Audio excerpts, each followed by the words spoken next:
हम क्या कर रहे थे, कैविटी प्रॉब्लम्स कर रहे थे कि हमारे पास कोई कंडक्टर है, उसके अंदर कैविटी है और उस कैविटी के अंदर हमने चार्ज रख दिया, ठीक है।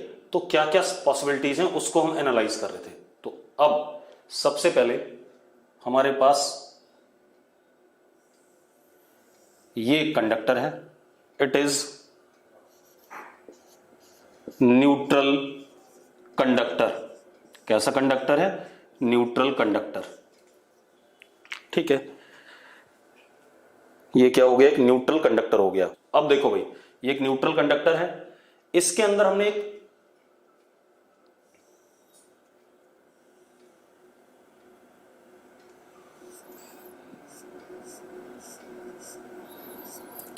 spherical cavity with spherical cavity।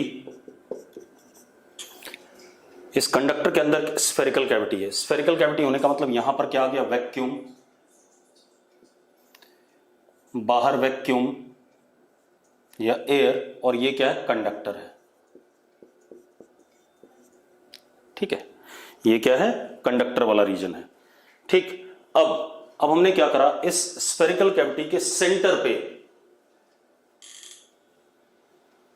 एक पॉइंट चार्ज रख दिया plus Q with plus Q point charge at centre of cavity. ये कर दिया हमने, ठीक है। इतनी बात, with plus Q point charge at centre of cavity, ठीक है। अब हमें एनालाइज करना है, ठीक है। अब क्या क्या पॉसिबिलिटीज हैं, अब हमें इस चीज को एनालाइज करना है। कल मैंने यही कराया था, आज थोड़ा सा हम इसको प्रॉपरली लिख के ढंग से करेंगे, ठीक है।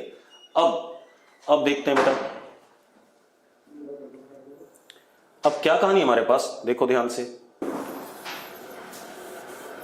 ये plus Q point charge cavity के सेंटर पे है, ठीक है। अब सबसे पहले Q upon epsilon not electric lines of force emerge from plus Q charge. इसमें किसी को दिक्कत हो? आपको क्लियर है कि इतनी लाइनें निकलेंगी? अगर आपको क्लियर है तो लिखो क्लियर है। तो इससे कितनी लाइनें निकलेंगी? Q upon epsilon not lines निकलेंगी पॉइंट चार्ज प्लस Q से। अब मेरी बात सुनो, हमें एक बात पता है, ये जो कंडक्टर वाला रीजन है, ठीक है। इतनी बात, inside conductor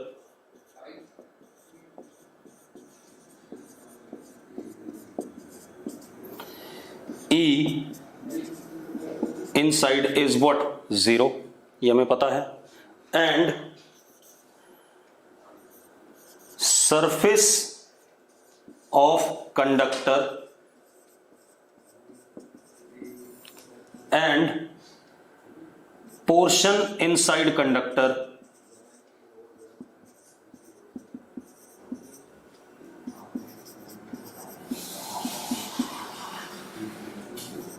is equi potential, ये भी हमें क्लियर है।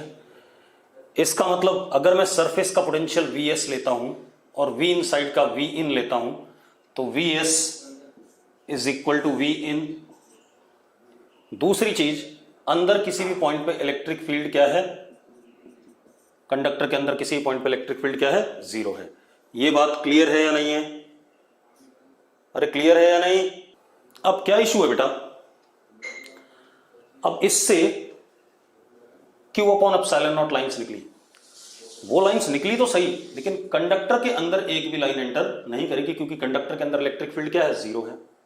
तो हम क्या कह सकते हैं? दूसरा point, Q upon epsilon not lines ELOF terminate on inner surface of cavity normally as no ELOF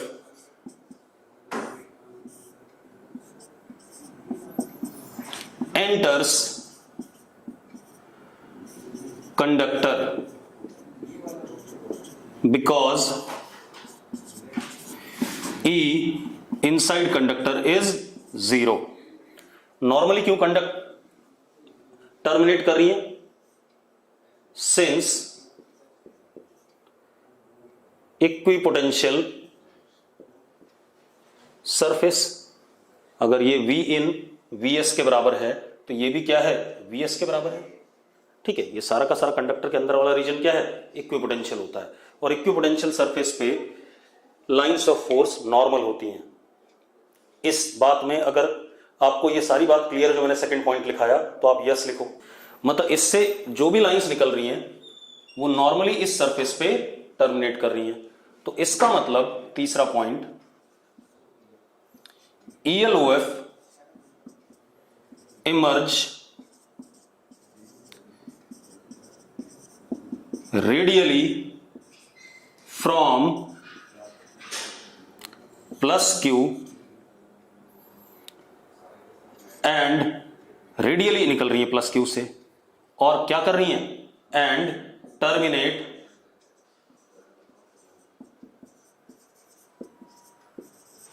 normally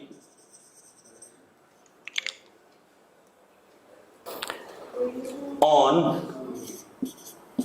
inner surface of cavity, therefore charge induced on inner surface of cavity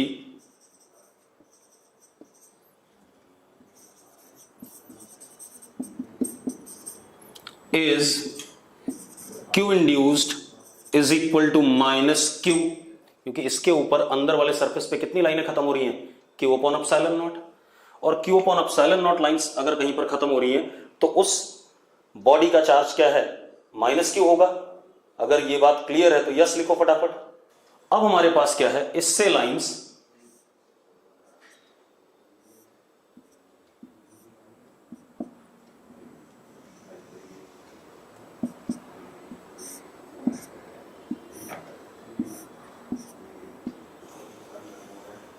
Q upon epsilon naught lines radially निकल करके normally inner surface पे खत्म हो रही है। तो inner surface पे जो चार्ज इंड्यूस आया is what? Q induce is minus Q। किसके बराबर हो गया? माइनस Q के बराबर। दूसरी चीज, जो ये चार्ज इंड्यूस आया इनर सरफेस पे, इनर सरफेस है कैसा? स्फेरिकल है। स्फेयर है या नहीं है?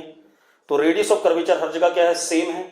रेडियस ऑफ कर्वेचर हर जगह सेम है, तो इनर सरफेस पे जो चार्ज डेंसिटी आएगी माइनस Q की, वो क्या आएगी? यूनिफॉर्म आएगी। तो हम क्या लिख सकते हैं?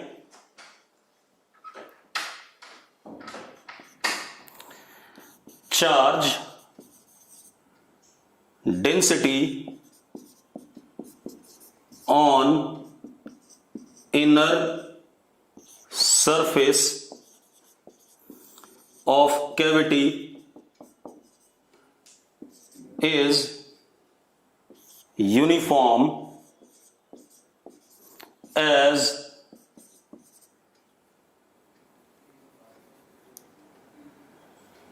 inner surface is spherical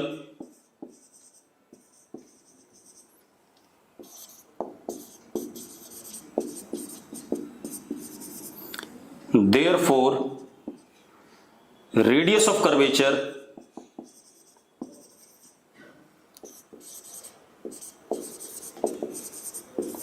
same everywhere। तो इस वजह से इनर सरफेस पे जो चार्ज डेंसिटी आएगी क्या आएगी? हर जगह सेम आएगी, मतलब माइनस सिग्मा हो गया क्योंकि नेगेटिव चार्ज है। अब इसके बाद एक बात बताओ, कंडक्टर कैसा था? न्यूट्रल था। तो कंडक्टर के अंदर जो फ्री इलेक्ट्रॉन थे उसको हमने किधर की तरफ खींचा? इनर सरफेस की तरफ। कितना? माइनस क्यू खींचा। तो बाहर वाले सरफेस पे क्या आ जाएगा? क्योंकि न्यूट्रल तो था ही टोटल कंडक्टर, बाहर वाले सरफेस पे क्या आ जाएगा? Q induced is equal two plus Q. बाहर वाले सरफेस पे क्या आ जाएगा? Q induced is equal two plus Q. तो इस पॉइंट को भी लिख लेते हैं। Since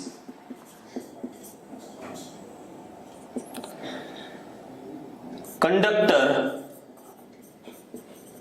is neutral, therefore Q induced is equal to plus Q on outer surface of conductor.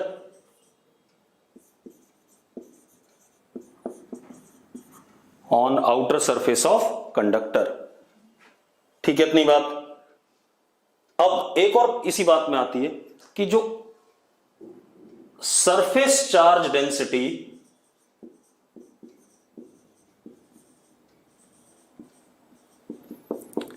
On outer surface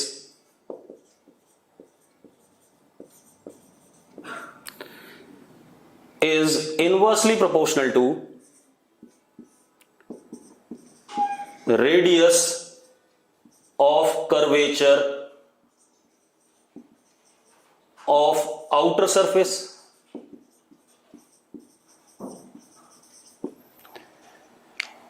radius of curvature of outer surface. ये बात clear है या नहीं है? अब इसका मतलब अगर हम इस वाले फिगर को देखें तो आउटर सरफेस का रेडियस ऑफ कर्वेचर क्या है? हर जगह अलग अलग है। देयरफॉर सिग्मा आउटर सरफेस का क्या होगा? Non uniform. कोई दिक्कत है इसमें? कोई दिक्कत नहीं बेटा। हर्षित कुछ लिख रहा है, सर sigma inversely proportional to radius of curvature होता है। सर sigma inversely proportional to radius of curvature वाली बात तो शेयरिंग ऑफ चार्जेस से प्रूव की थी हमने इन जनरल आइसोलेटेड सिस्टम। भाई एक बात बता, ये बात तो हमने बहुत पहले भी कही थी। अगर शेयरिंग में ना भी हो तो अगर रेडियस ऑफ कर्वेचर तुझे दूसरे में प्रूव कर दूंगा, परेशान ना हो। सरफेस चार्ज डेंसिटी कंडक्टर के ऊपर सिर्फ डिपेंड करती है किसके ऊपर? रेडियस ऑफ कर्वेचर के ऊपर। और उसके कैसे? Inversely proportional. चाहे वो कहीं पर भी आइसोलेटेड हो, चाहे वो क्या हो, शेयरिंग से हो, उससे कोई फर्क पड़ेगा नहीं। ठीक है इतनी बात। अब क्या कहानी है? अब हमारे पास सिग्मा आउटर सरफेस का नॉन यूनिफॉर्म है इस वाले डायग्राम के लिए। अगर बाहर भी स्फेरिकल होता तो क्या हो जाता? सिग्मा यूनिफॉर्म हो जाता आउटर का। ठीक है चलो, अब इतनी बात हो गई। अब एक और चीज बेटा, क्योंकि आउटर सरफेस पे कंडक्टर के plus Q charge non uniformly distributed है और कंडक्टर का सरफेस क्या होता है? इक्विपोटेंशियल होता है। तो इस सरफेस से इलेक्ट्रिक लाइंस ऑफ फोर्स निकलेंगी। और कैसे निकलेंगी? नॉर्मली।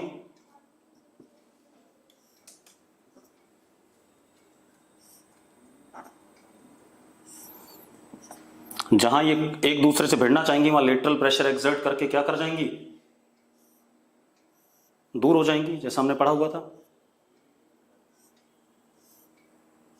ऐसे कुछ।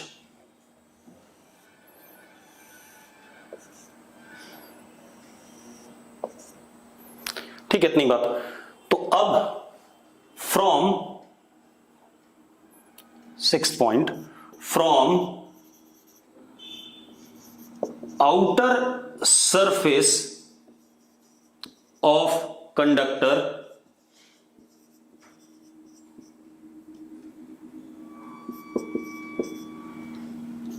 Q upon epsilon naught ELOF emerge normal to surface. क्यों नॉर्मल? क्योंकि सरफेस क्या इक्विपोटेंशियल है। Normal to surface. एक और मजेदार बात, अगर यहां पर चार्ज डेंसिटी, क्योंकि अलग अलग जगह अलग है, यहां अगर प्लस सिग्मा है तो यहां पर इलेक्ट्रिक फील्ड जस्ट इसके बाहर क्या होता? नॉर्मल होता। और कितना होता? Sigma upon epsilon not.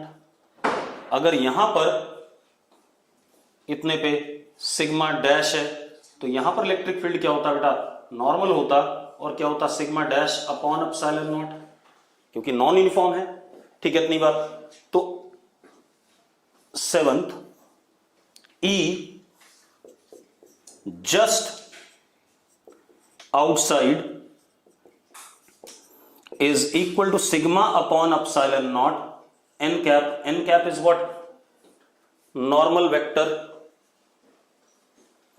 of the surface, या surface के normal unit vector की डायरेक्शन। ठीक है, इतनी बात।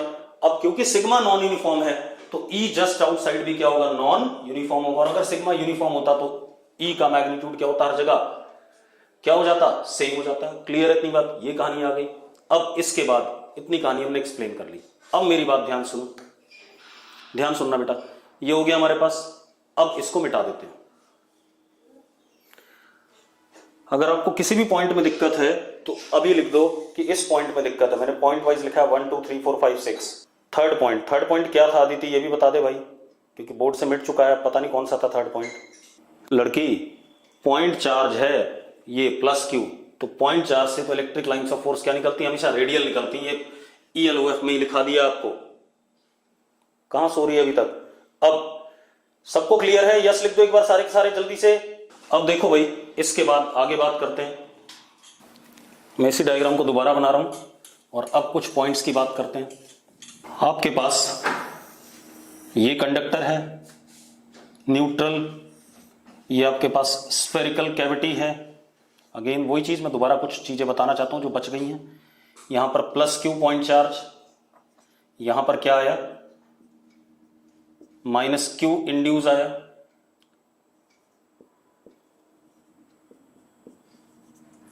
यहां पर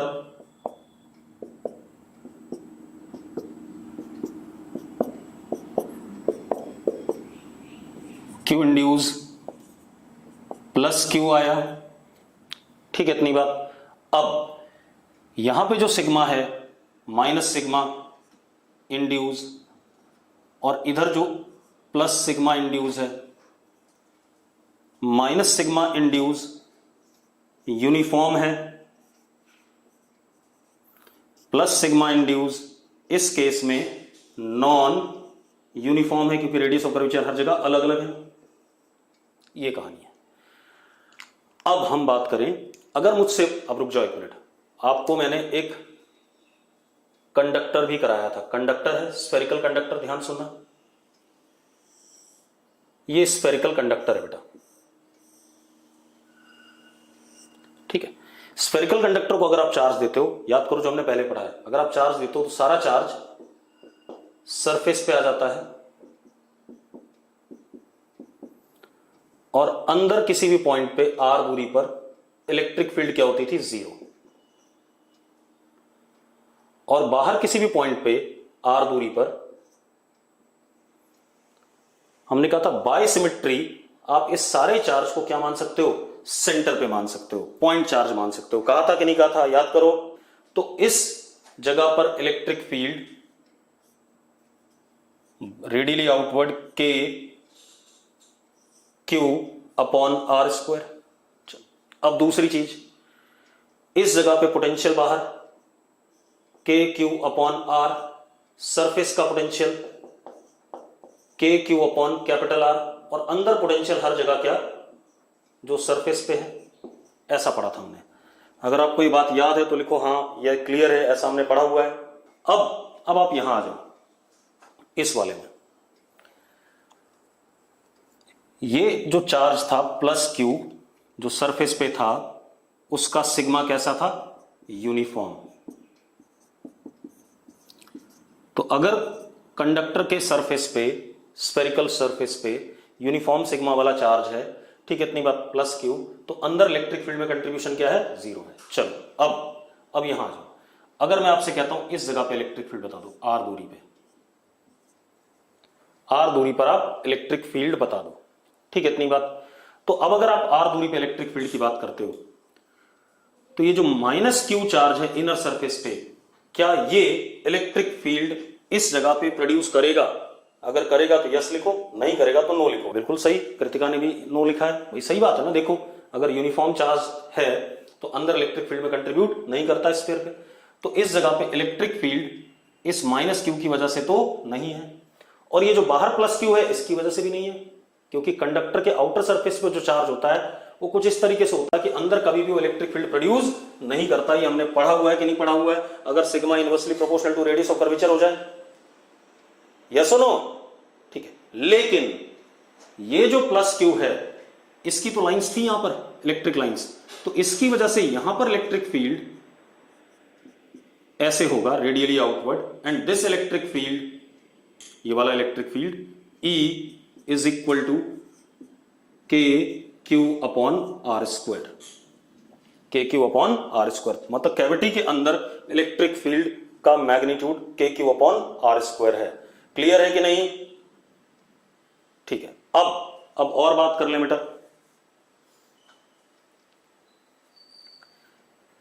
अब हम आ जाते हैं कंडक्टर के अंदर इलेक्ट्रिक फील्ड पे, इस पॉइंट पे।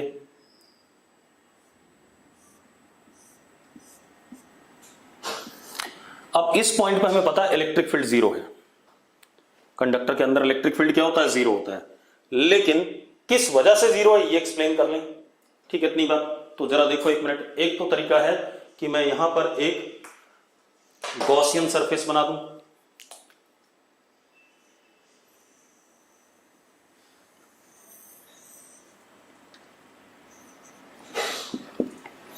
गॉसियन सरफेस बना दिया मैंने।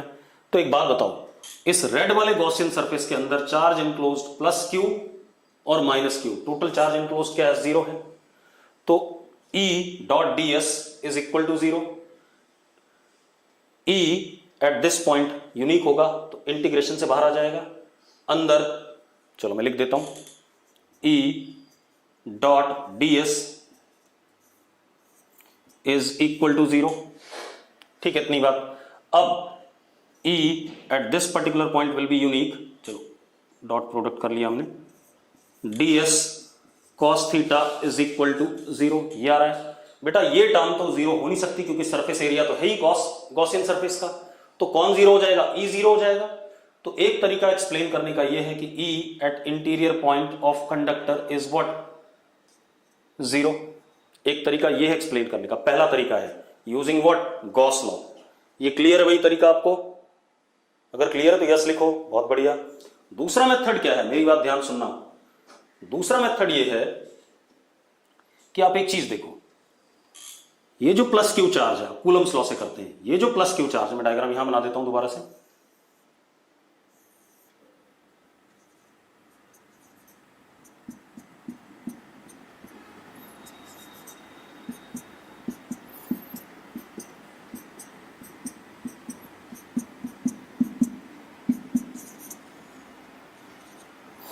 ये plus Q charge point charge है, तो इसकी वजह से इलेक्ट्रिक फील्ड आर दूरी पे radially outward E due two plus Q, और E due two plus Q कितना?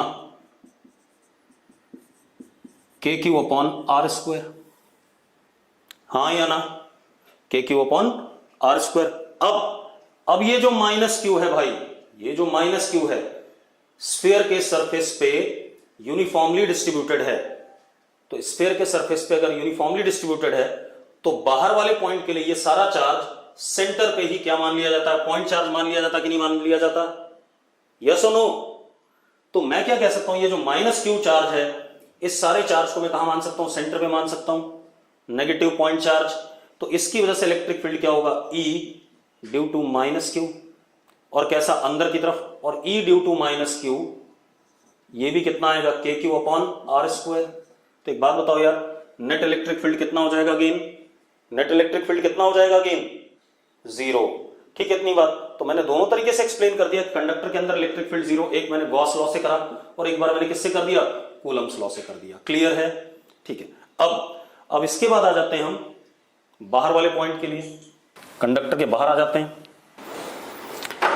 अब अगर मैं कंडक्टर के बाहर आता हूं बेटा इस पॉइंट पे, यहां पर, अब एक बात बताओ, ये प्लस क्यू और ये माइनस क्यू तो इस जगह पे इलेक्ट्रिक फील्ड में कंट्रीब्यूट नहीं करेंगे। At point P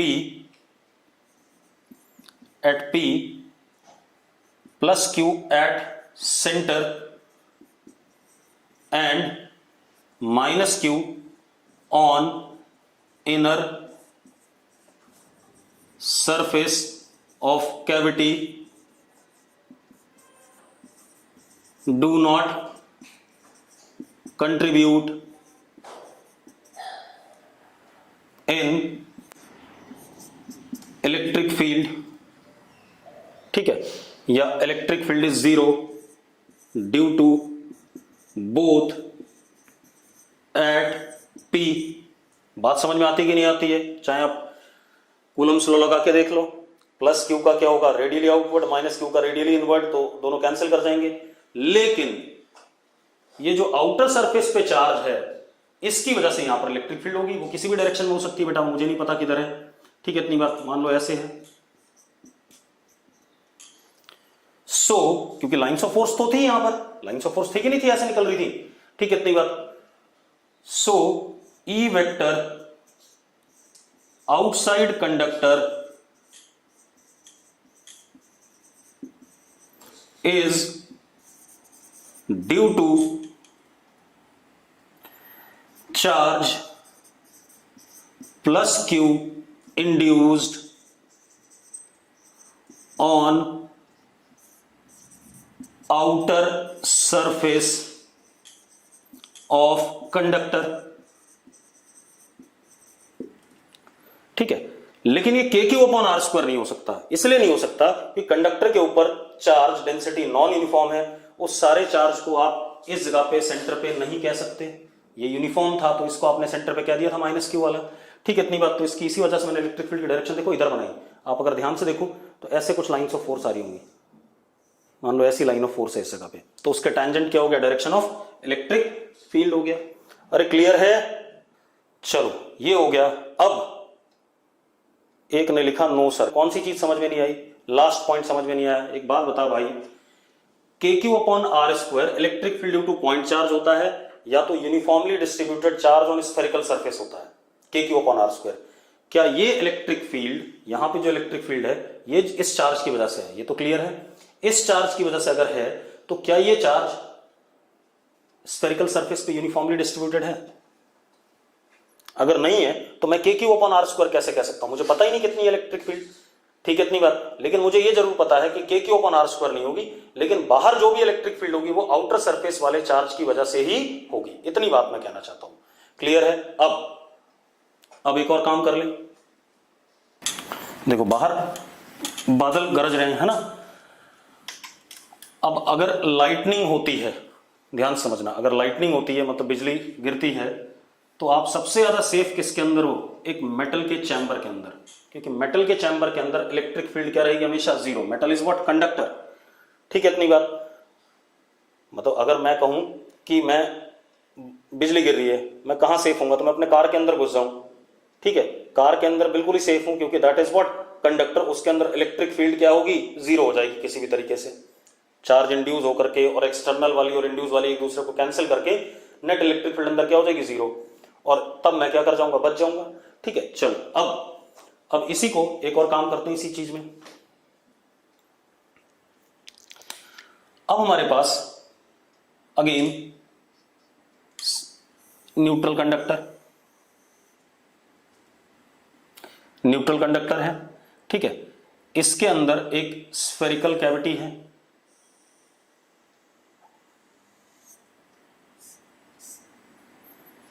spherical cavity plus Q point charge is not placed at the center of cavity. Plus Q point charge is not placed at the center of cavity. मैंने कहा था मैं सारे variation आपको बताऊंगा, उसके लिए आपको चिंता नहीं करनी है। तो plus Q point charge is not placed at the center of cavity. Clear है?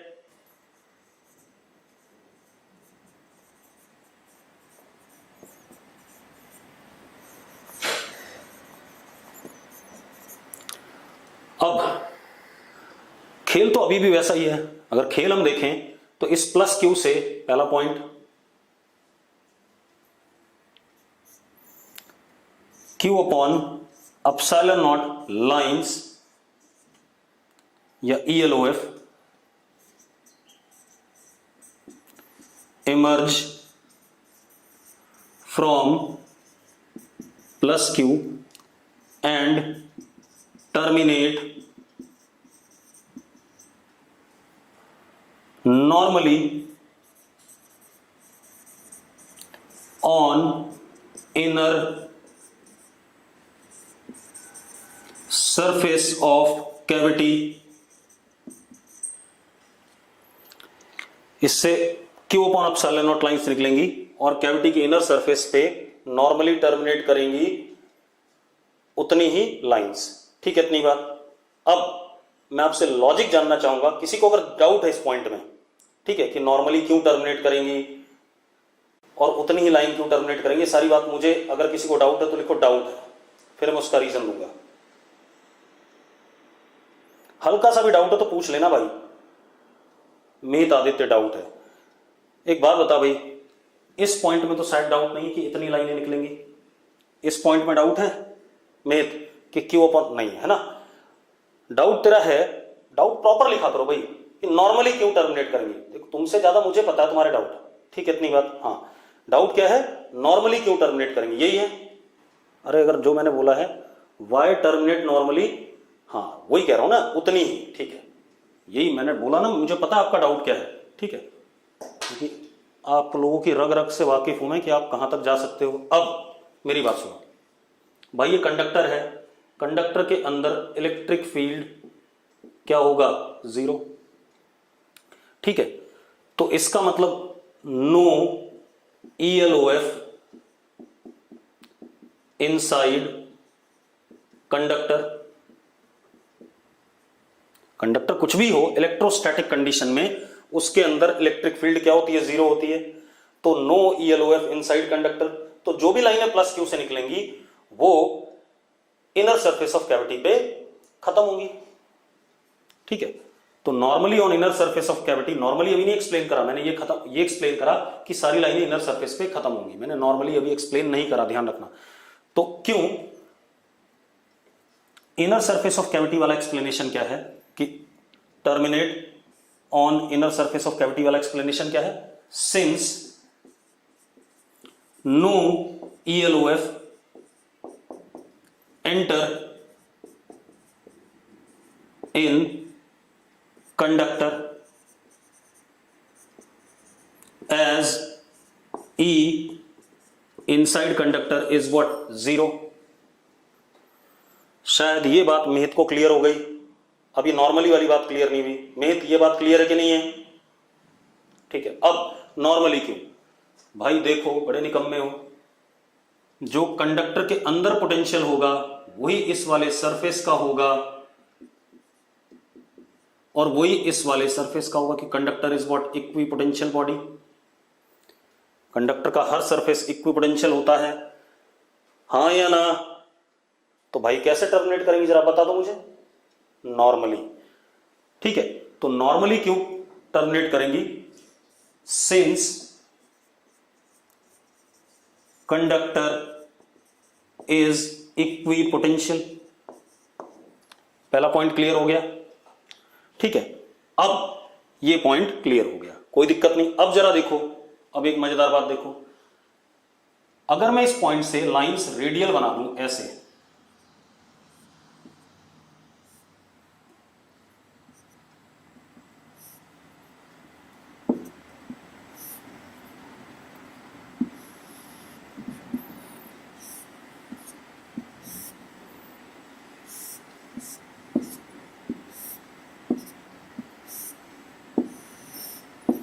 तो ये बिल्कुल गलत बना रहा हूं मैं। क्यों गलत बना रहा हूं?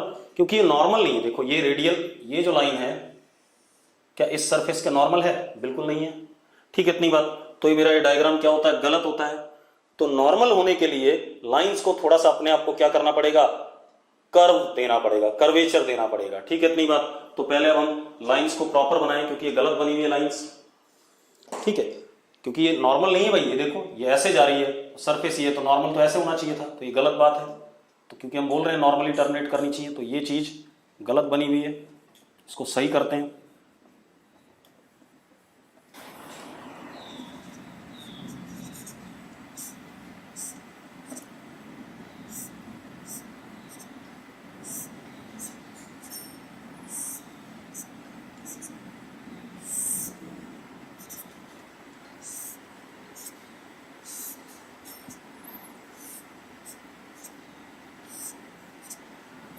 अब ये नॉर्मल हो गया। अब एक चीज देखो, इनर सरफेस पे क्योंकि सारी लाइंस टर्मिनेट कर गई तो इनर सरफेस पे चार्ज कितना आया, Q induce is what, minus Q. ठीक है, now Q induce is minus Q on inner surface of cavity, लेकिन नॉन यूनिफॉर्मली डिस्ट्रीब्यूटेड है। कैसा है देखो जरा, जहां पर प्लस क्यू नजदीक है वहां पर लाइंस ज्यादा हैं, जहां पर प्लस क्यू दूर है वहां पर सरफेस पे लाइंस क्या है, कम है। तो मतलब यहां पर चार्ज डेंसिटी ज्यादा और यहां पे चार्ज डेंसिटी क्या, कम। अरे यस और नो? अब सुनो भाई, तो मैं क्या कह रहा हूं, now Q induce is equal to minus Q on inner surface of cavity with non uniform surface charge density. ठीक है, इतनी बात। भले ये स्फेरिकल सरफेस था लेकिन इस केस में चार्ज डेंसिटी क्या होगी, नॉन यूनिफॉर्म रहेगी। अगर नॉन यूनिफॉर्म ना होगी तो बेटा हर जगह पर सरफेस पे लाइंस बराबर बराबर आनी चाहिए। इतने एरिया में, यहां से इतने एरिया में और इतने एरिया में, इतने एरिया में हर जगह लाइंस क्या आ जाएंगी, बराबर जाएंगी। अगर यूनिफॉर्म हुआ तो वो रेडियल, वो नॉर्मल नहीं रह पाएंगी। ठीक है, इतनी बात। तो नॉर्मल रहने के लिए हमें क्या करते हैं, नॉन यूनिफॉर्म चार्ज डेंसिटी चाहिए होगी इनर सरफेस पे। अब क्योंकि कंडक्टर न्यूट्रल है, since conductor neutral, therefore q induced is equal to plus q on outer surface, और आउटर सरफेस का sigma outer is inversely proportional to radius of curvature. Radius को rho से denote करते थे, रेडियस ऑफ कर्वेचर। तो अगर radius बाहर uniform है तो सिग्मा आउटर यूनिफॉर्म हो जाएगा, नॉन यूनिफॉर्म है तो नॉन यूनिफॉर्म हो जाएगा। ठीक है, इस डायग्राम के लिए तो नॉन यूनिफॉर्म रहेगा क्योंकि सिग्मा रेडियस मैंने अलग अलग जगह अलग अलग लिया है। तो कितना हो गया, यहां क्यू इंड्यूस हो गया प्लस क्यू। ठीक है भाई, अरे यस और नो? ठीक है। अब ELOF Q upon epsilon naught emerge from outer surface of conductor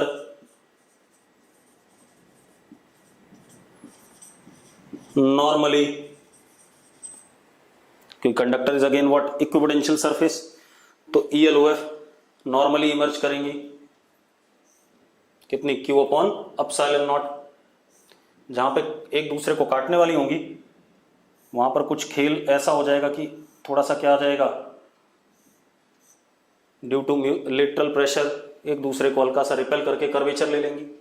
clear है ये बात? अगर क्लियर है तो यस लिखो फटाफट। बहुत सही। अब आ जाते हैं, दूसरी बात एक्सप्लेन करते हैं। हो गया इतना खेल। अब हम फिर से इलेक्ट्रिक फील्ड वगैरह के बारे में बात कर लेते हैं।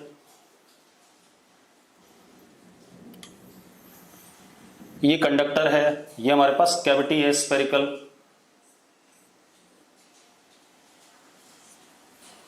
यहां पे प्लस क्यू,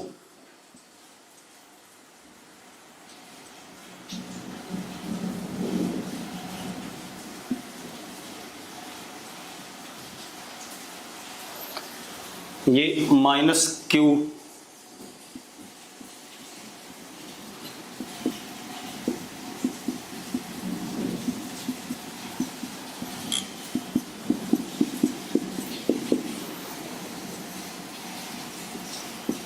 प्लस क्यू, ऐसा कुछ। अब मजेदार बात देखो बेटा, ये हो गया हमारे पास। अब खेल क्या है, अगर मैं कंडक्टर के अंदर इलेक्ट्रिक फील्ड की बात करूं यहां पर इस पॉइंट पे, ठीक है, तो मैंने एक गॉसियन सरफेस बनाया। पहले गॉस लॉ से एक्सप्लेन कर लेते हैं।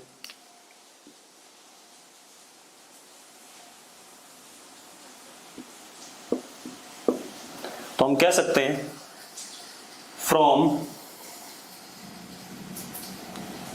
Gauss law Q enclosed is 0, therefore E inside conductor is what? 0. दूसरा हम एक और चीज कह सकते हैं, देखो अगर मैं कूलम्स लॉ से एक्सप्लेन करूं तो उसका एक्सप्लेनेशन क्या है, ये एक पॉइंट चार्ज है और ये डिस्टेंस अगर r है, ध्यान सुनना बहुत बढ़िया चीज आ रही है, तो इसकी वजह से electric field E due two plus Q होगा ऐसे।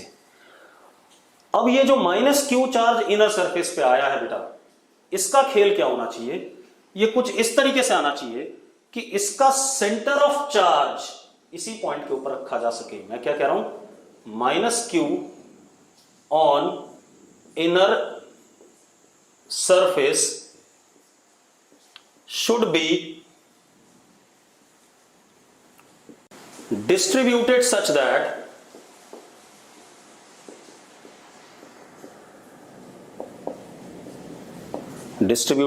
that when it is assumed as point charge,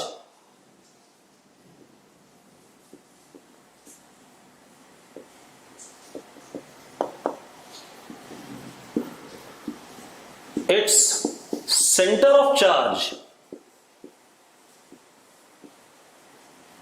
must be on position of plus Q।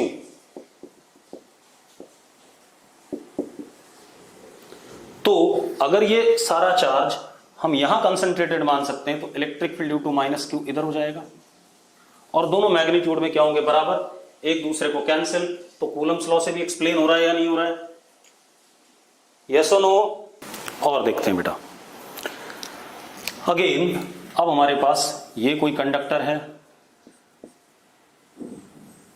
ये स्फेरिकल कैविटी है, सपोज पॉइंट चार्ज मान लो सेंटर पे है, क्योंकि मेरा सवाल कुछ अलग है। तो यहां पर क्या आ जाएगा, यूनिफॉर्मली डिस्ट्रीब्यूटेड माइनस Q, यहां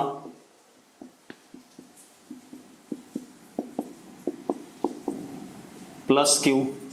अब अगर मैं इस सिस्टम के पास में if another system of charge is brought near given system, मान लो मैं एक ये चार्ज्ड बॉडी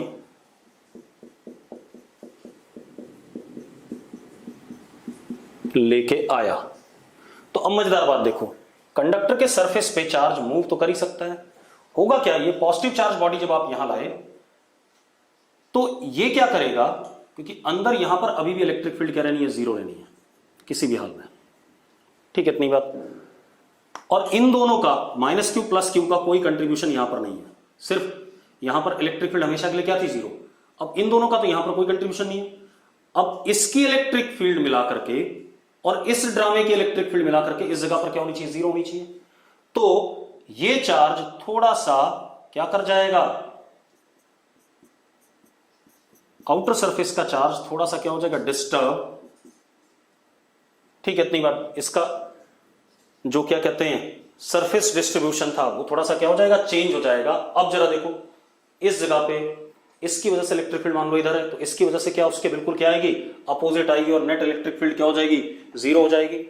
तो अब क्या कहानी है कि अगर हम कोई सिस्टम ऑफ चार्ज लाते हैं, अनदर सिस्टम ऑफ चार्ज, ठीक है, near the given system, then charge density और distribution of charge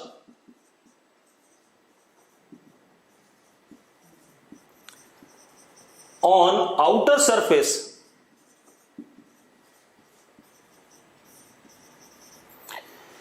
changes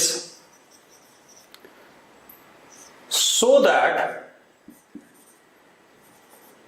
E inside is 0, लेकिन अंदर वाले पर कोई फर्क नहीं पड़ेगा, क्योंकि यहां पर इलेक्ट्रिक फील्ड जीरो है। इलेक्ट्रिक फील्ड जीरो तो इस चार्ज को कोई भी फोर्स लगने वाला नहीं है।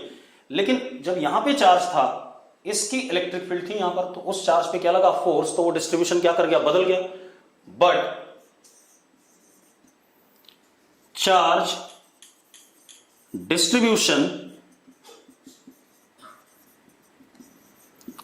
On inner surface remains same. ये कहानी आ गई। अगर आपको ये बात क्लियर है तो यस लिखो फटाफट। नहीं, अब सिग्मा इनवर्सली प्रोपोर्शनल नहीं होगा। अभी आइसोलेटेड वाले केस में था, यहां पर हमने एक सिस्टम लिया जिसने उसको क्या करा? डिस्टर्ब कर दिया। क्लियर है? ठीक है, अब ये हो गया हमारा। अब अगली क्लास में हम कुछ और पढ़ेंगे।